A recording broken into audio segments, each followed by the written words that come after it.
पहले तो एक वार्निंग है। मुंशी प्रेमचंद एक फॉरेन लैंग्वेज में भी लिखा करते थे जिसका नाम उर्दू है।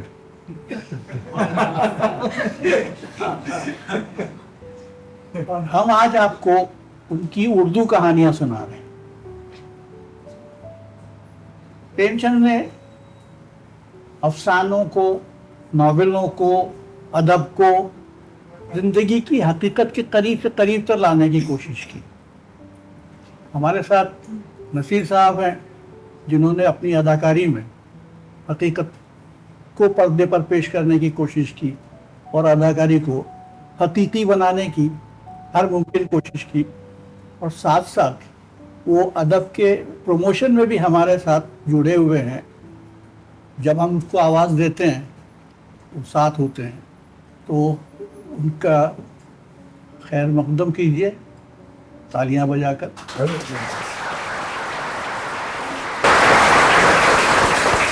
अब आज शाम की पहली कहानी, पहला अफसाना। ये अफसाना माधवी नामी पत्रिका में दिसंबर 1929 दिसंबर पे 1929 में छपा था, यानी आज से 96 साल पहले, 96 ईयर अगो। अफसाने का उन्वान है घास वाली, और ये प्रेमचंद के अपने पसंदीदा अफसानों में से 15 अफसानों में से एक। मुलिया हरी हरी घास का गट्ठा लेकर लौटी तो उसका गेहुआ रंग कुछ सुर्ख हो गया था और बड़ी बड़ी मखमूर आंखें कुछ सहमी हुई थी। महावीर ने पूछा, क्या है मुलिया, आज जी कैसा है? मुलिया ने कुछ जवाब न दिया। उसकी आंखें डबडबा गई और मुंह फेर लिया। महावीर ने करीब आकर पूछा, क्या हुआ है, बताती क्यों नहीं? किसी ने कुछ कहा है? अम्मा ने डांटा है?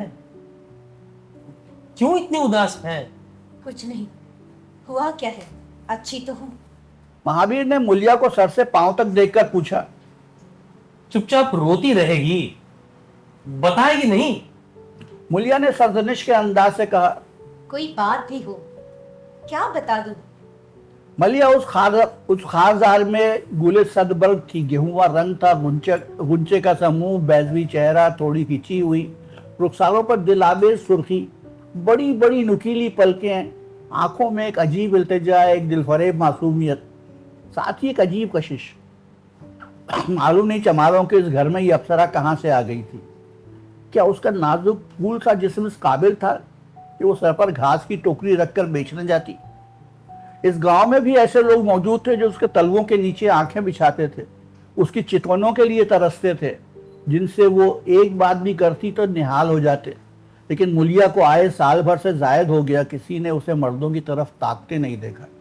वो घास लेने निकलती तो उसका गंदुमी रंग तुलू की सुनहरी किरणों से कुंदन हो जाता। गोया बसंत अपनी सारी शगुफ्तगी और मस्तानापन लिए मुस्कुराती चली जाती हो।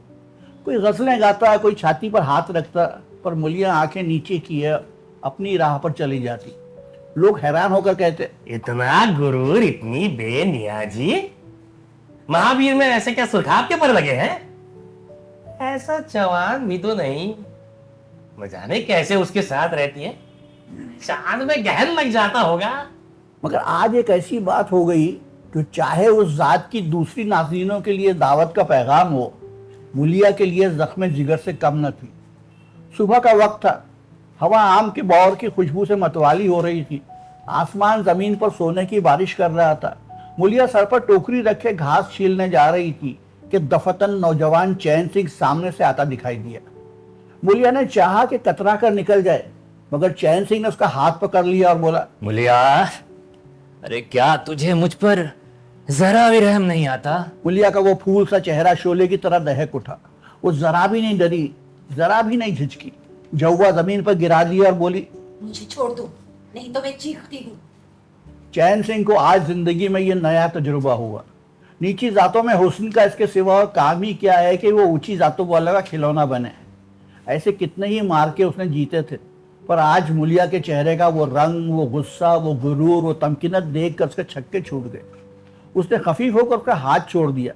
मुलिया तेजी से आगे बढ़ गई। चोट की गर्मी में दर्द का एहसास नहीं होता, जख्म ठंडा हो जाता है तो टीस उठने लगती है। मुलिया जब कुछ दूर निकल गई तो गुस्से और खौफ और अपनी बेकसी के एहसास से उसकी आंखों में आंसू भर आए। उसने कुछ देर तक जब्त किया, फिर सिसक सिसक कर रोने लगी।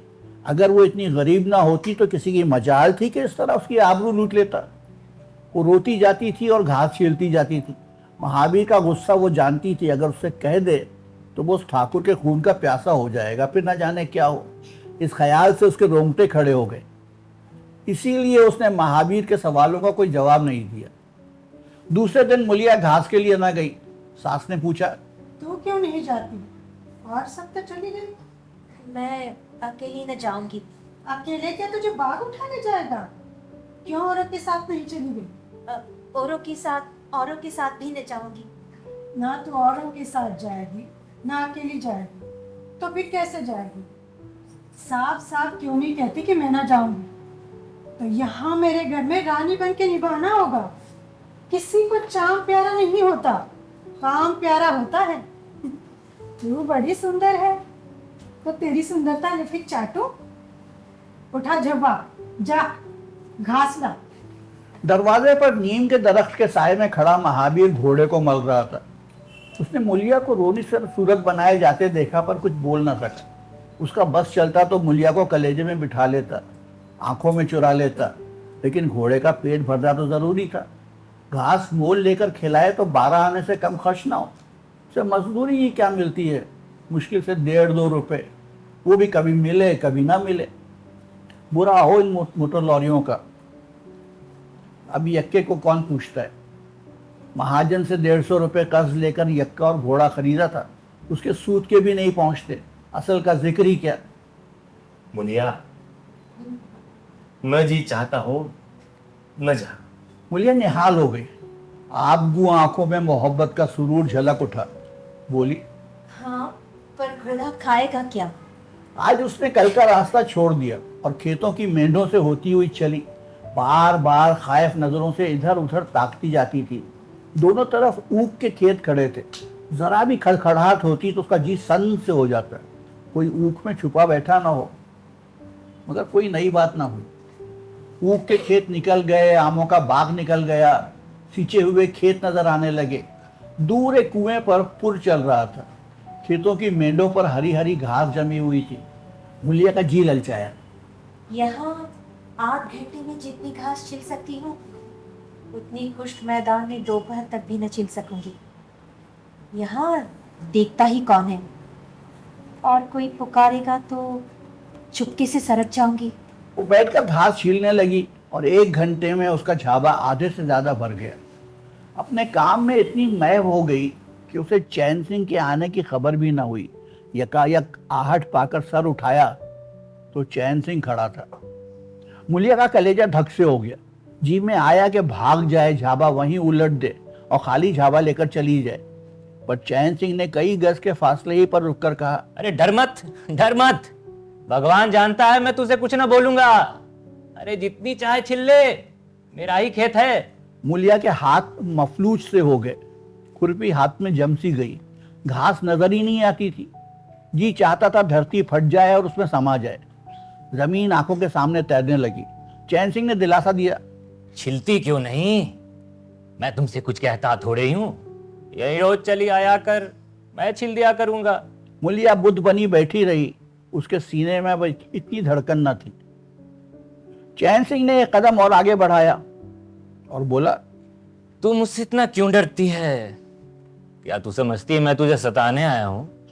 ईश्वर जानता है, कल भी तुझे सताने के लिए तेरा हाथ नहीं पकड़ा था। तुझे देखकर आप ही आप हाथ बढ़ गए। मुझे कुछ सुध ही ना रही। तू चली गई तो मैं वहीं बैठकर घंटों रोता रहा। जी मैं था इस हाथ को काट डालूं, कभी जी चाहता है जहर खा लूं। तभी से तुझे ढूंढ रहा हूं। आज तू इधर से चली आई, मैं सारे गांव में मारा मारा फिरा किया। अब जो सजा तेरे जी में आवे दे। अगर तू मेरा सर भी काट ले तो गर्दन नहीं लाऊंगा। हाँ, मैं शोहदा हूं, लुच्चा हूं, लेकिन जब से तुझे देखा है न जाने क्यों मेरे मन की खोट मिट गई है। अब तो यही जी चाहता है कि तेरा कुत्ता होता और तेरे पीछे पीछे पीछे चलता। अच्छा सुन, तेरा घोड़ा होता तब तो कभी कभी मेरे मुंह पर हाथ भी फेरती। तुम मुझसे कुछ बोलती क्यों नहीं? अरे किसी तरह ये चोला तेरे काम आवे, मेरे मन की यही सबसे बड़ी लालसा है। रुपया, पैसा, अनाज, पानी, भगवान का दिया सब घर में है। बस तेरी दया चाहता हूं। मेरी जवानी काम ना आवे अगर मैं किसी खोट से ये बातें कह रहा हूं। बड़ा भाग्यवान था महावीरा, ऐसी देवी उसे मिली। मुलिया चुपचाप सुनती रही, फिर सर नीचा करके भोलेपन से बोली। तो तुम मुझे क्या करने कहते हो? चैन सिंह ने और करीब आकर कहा। बस तेरी दया चाहता हूं। मुलिया ने सर उठाकर उसकी तरफ देखा। उसका शर्मीलापन न जाने कहाँ गायब हो गया था। चुभते हुए लफ्जों में बोली, तुमसे एक बात पूछूं? बुरा तो न मानोगे, तुम्हारा ब्याह हो गया है या नहीं? ब्याह तो हो गया है मुलिया, मगर ब्याह क्या है, खिलवाड़ है। अगर इसी तरह महावीर तुम्हारी औरत को छेड़ता तो तुम्हें कैसा लगता? तुम उसकी गर्दन काटने पर तैयार हो जाते कि नहीं? बोलो, क्या समझते हो? महावीर चमार है तो उसके बदन में लहू नहीं है? शर्म नहीं आती है? अपनी इज्जत आबरू का ख्याल नहीं है? मेरा रूप रंग तुम्हें भाता है? क्या मुझसे सुंदर औरतें शहर में नदी के घाट पर नहीं घुमा करती? मेरा मुंह तो उनके तलवों की बराबरी भी नहीं कर सकता। तुम उनमें से किसी से क्यों दया नहीं मांगते? क्या उनके पास दया नहीं है? मगर तुम वहां न जाओगे, क्योंकि वहां जाते तुम्हारी छाती दहलती है। मुझसे दया मांगते हो इसीलिए तो कि मैं चमारिन हूं, नीच जात हूं। और नीच जात की औरत जरा सी आरजू बिनती या जरा से लालच या जरा सी घुड़की से काबू में आ जाती है। कितना सस्ता सौदा है। ठाकुर हो ना, ऐसा सस्ता सौदा क्यों छोड़ने लगे? चैन सिंह पर घड़ों पानी फिर गया, बल्कि सैकड़ों जूते पड़ गए।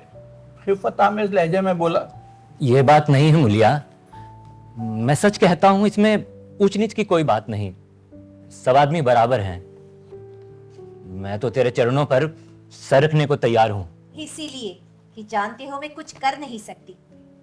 जाकर किसी खतरानी या ठकुराइन के चरणों पर सर रखो तो मालूम हो चरणों पर सर रखने का क्या फल मिलता है। फिर ये सर तुम्हारी गर्दन पर न रहेगा। चैन सिंह मारे शर्म के जमीन में गड़ा जाता था। उसका मुंह खुश्क हो गया था, जैसे महीनों की बीमारी के बाद उठाओ, मुंह से बात ना निकलती थी। मुलिया इतनी ज़ीफ है, मैं इसका उसे गुमान भी ना था। मुलिया ने फिर कहा, मैं भी रोज बाजार जाती हूँ, बड़े बड़े घरों का हाल जानती हूँ। मुझे किसी बड़े घर का नाम बता दो जिसमें कोई साइस, कोई कोचवान, कोई कहार, कोई पंडा, कोई महराज न घुसा बैठा हो। ये सभी बड़े घरों की लीला है। और वो औरतें जो कुछ करती हैं ठीक करती हैं। उनके मर्द भी तो चमारिनों और कहारिनों पर जान देते फिरते हैं। लेना देना बराबर हो जाता है। बेचारे गरीब आदमियों के लिए ये राग रंग कहाँ। महावीर के लिए संसार में जो कुछ हूं मैं हूं। वो किसी दूसरी औरत की तरफ आंख उठाकर भी नहीं देखता। ये संजोग की बात है कि मैं जरा सुंदर हूं, लेकिन मैं काली कलुटी होती तब भी महावीर मुझे इसी तरह रखता। इसका मुझे भरोसा है। मैं चमारिन होकर भी इतनी कमीनी नहीं हूं कि जो अपने ऊपर भरोसा करे उसके साथ दगा करूं। हाँ, महावीर अपने मन की करने लगे, मेरी छाती पर मूंग डले तो मैं भी उसकी छाती पर मूंग डलूंगी। तुम मेरे रूप ही के दीवाने हो ना। आज मुझे माता निकल आए, कानी हो जाऊं तो मेरी तरफ ताकोगे भी नहीं। बोलो, झूठ कहती हूं? चैन सिंह इनकार न कर सका।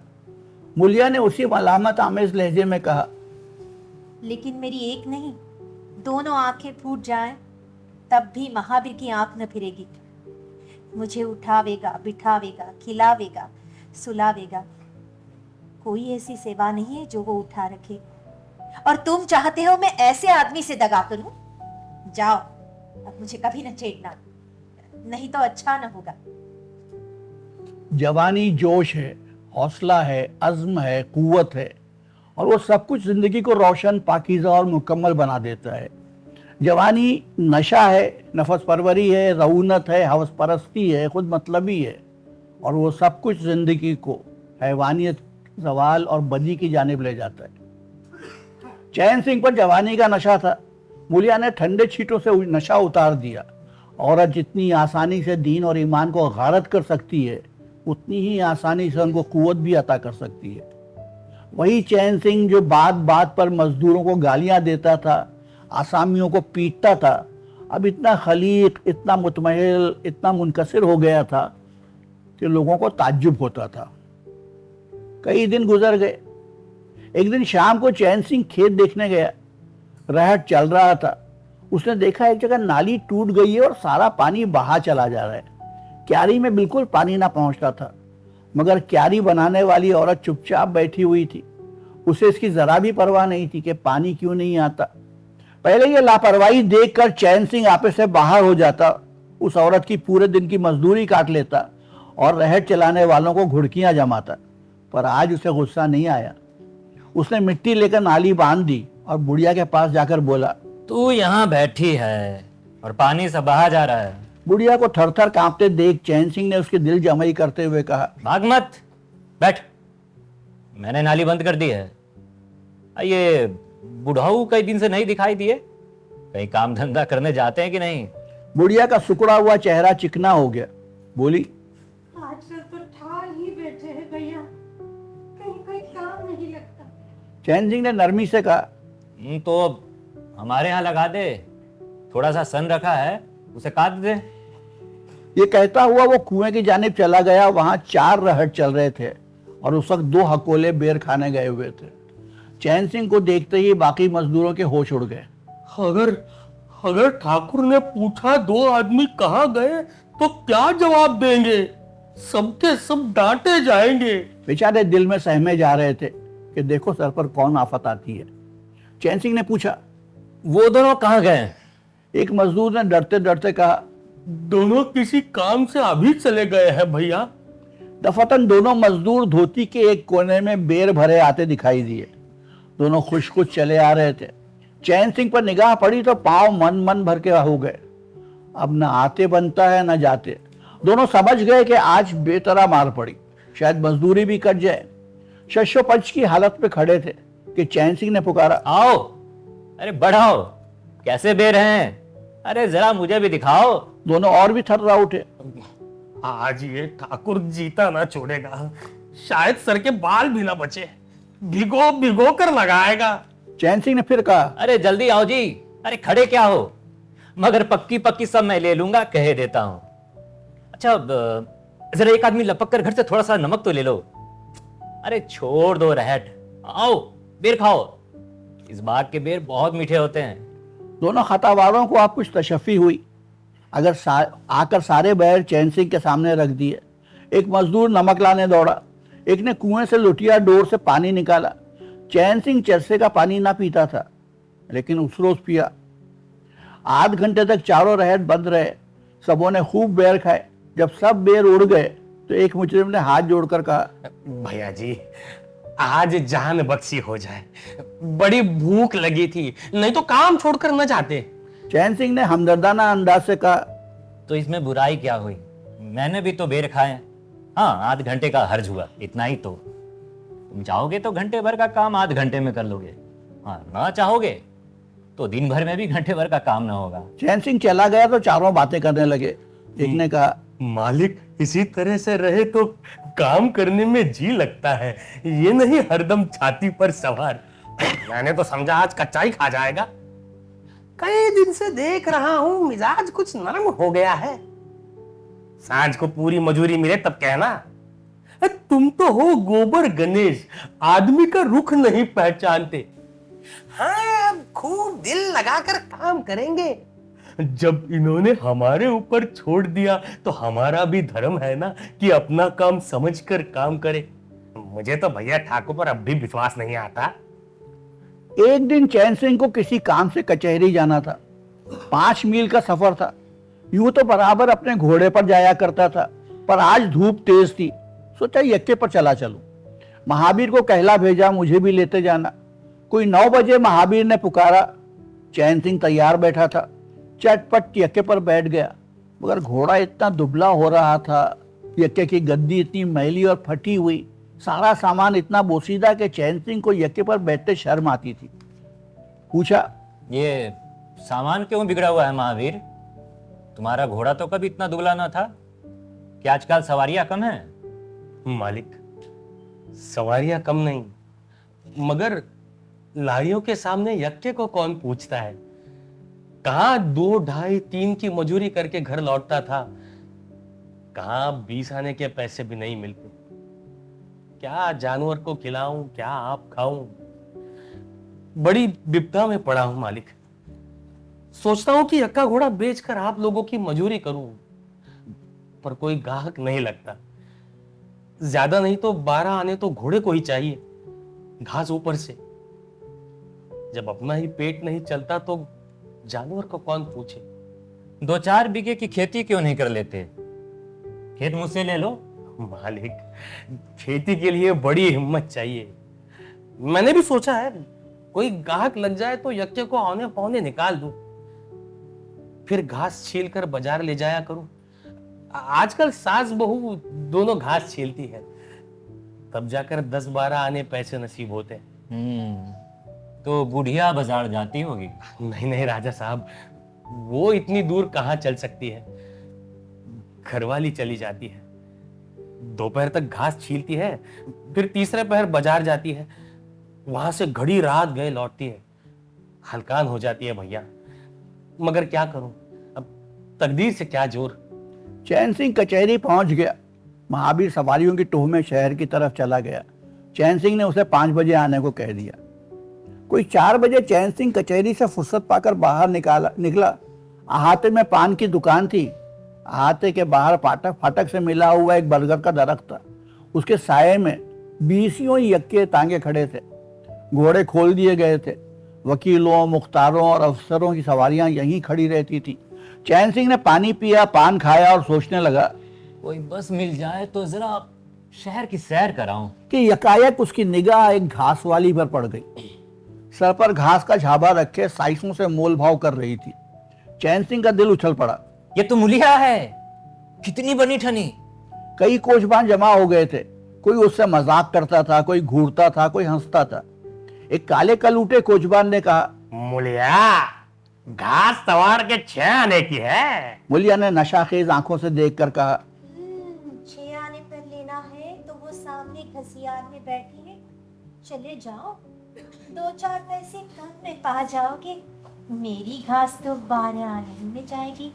एक अधेड़ उमर कोचबान ने फिटन के ऊपर से कहा, हाँ, तेरा जमाना है, 12 आने नहीं, 1 रुपया मांग भाई। लेने वाले झक मारेंगे और लेंगे। निकलने दे वकीलों को, अब देर नहीं है। एक तांगे वाले ने जो गुलाबी पगड़ी बांधे हुए था कहा, बुढ़ाऊ के मुंह में पानी बनाया, अब मियाँ का मिजाज काहे को मिलेगा। चैन सिंह को ऐसा गुस्सा आ रहा था कि इन बदमाशों की जूतों से खबर ले। सब के सब उसकी तरफ कैसा टिकटिकी लगाए ताक रहे हैं, गोया आंखों से पी जाएंगे। अब मुलिया भी यहाँ कितनी खुश है, ना लजाती है, ना झिझकती है, ना बिगड़ती है। कैसा मुस्कुरा मुस्कुरा कर, रसीली चितवनों से देख देख कर, सर का आंचल खिसका खिसका खिसका कर, मुंह मोड़ मोड़ कर बातें कर रही है। वही मुलिया जो शेरनी की तरह तड़प उठती थी। जरा देर में वकील मुख्तारों का एक मेला सा निकल पड़ा। कोचबान ने भी चटपट घोड़े जोते।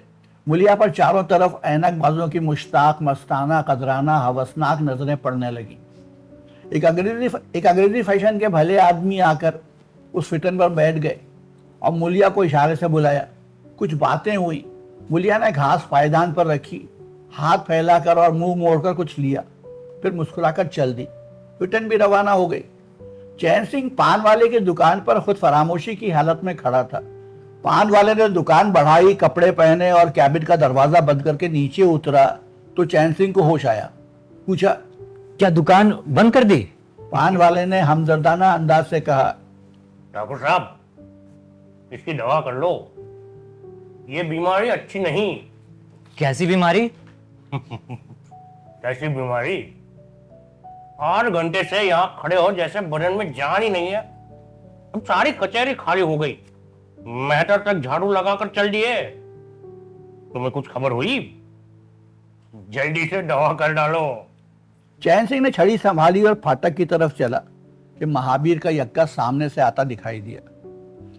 यक्का कुछ दूर निकल गया तो चैन सिंह ने पूछा, आज कितने पैसे कमाए महावीर?